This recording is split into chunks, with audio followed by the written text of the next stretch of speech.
ಇಲ್ಲಿ ನೋಡಿ, ಇದು DC ಟ್ಯೂಬ್ಲೈಟ್. ಇದು DC ಮೋಟರ್. ಈ ಮೋಟರ್ ಬಂದು ಗೇರ್ ಮೋಟರ್. ಇದರಲ್ಲಿ 12 ವೋಲ್ಟ್ ಅಥವಾ 14 ವೋಲ್ಟ್ ತನಕ ವೋಲ್ಟೇಜ್ ಜನರೇಟ್ ಮಾಡುತ್ತೆ. ಇದರಿಂದ ಈ 4 ಫೀಟಿಂದು DC ಟ್ಯೂಬ್ಲೈಟ್ ತಾಗುತ್ತೆ ನೋಡಿ. ಇಲ್ಲಿ ನೋಡಿ, ಇದು ಪ್ರೋಜಾನ್ ಅವ್ರದ್ದು DC 12 ವೋಲ್ಟ್ ಟ್ಯೂಬ್ಲೈಟ್. ಇದು 4 ಫೀಟಿಂದು.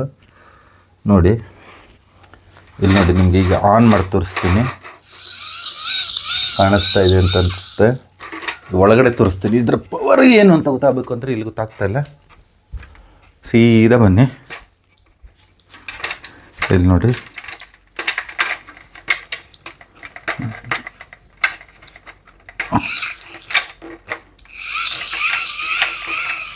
ಗೋಡೆಗೆ ತೋರಿಸ್ದಾಗ ಎಷ್ಟು ಬೆಳಕು.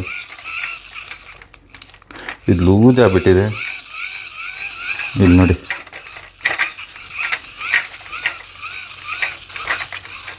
ಸರಿಯಾಗಿ ತಿರುಗ್ತಾ ಇಲ್ಲ. ಇದು ಏನೋ ಆಗ್ಬಿಟ್ಟಿದೆ. ಮೋಟರ್ ಏನಾಗಿಲ್ಲ, ನಾನು ಇದು ಜೋಡಿಸಿದ ಸರಿ ಇಲ್ಲ, ಹಾಗಾಗಿ ಆಗ್ತಿರತ್ತೆ. ಇಲ್ಲಿ ನೋಡಿ, ಈಗ ನೋಡಿ, ಗೋಡೆಗೆ ಫುಲ್ ಪವರಲ್ಲಿ ತಾಗುತ್ತೆ. ಇಲ್ಲಿ ನೋಡಿ, ಇದನ್ನ ಕರೆಕ್ಟಾಗಿ ತಿರುಗಲಿಕ್ಕೆ ವ್ಯವಸ್ಥೆ ಮಾಡ್ಕೊಬೇಕು. ಕೈಯಲ್ಲೇ ತಿರುಗಿಸೋದಲ್ಲ, ಸ್ಲೋ ತಿರುಗಿಸ್ತಾ ಇದ್ದೀನಿ ನೋಡಿ. ನೋಡಿದ್ರಲ್ವಾ?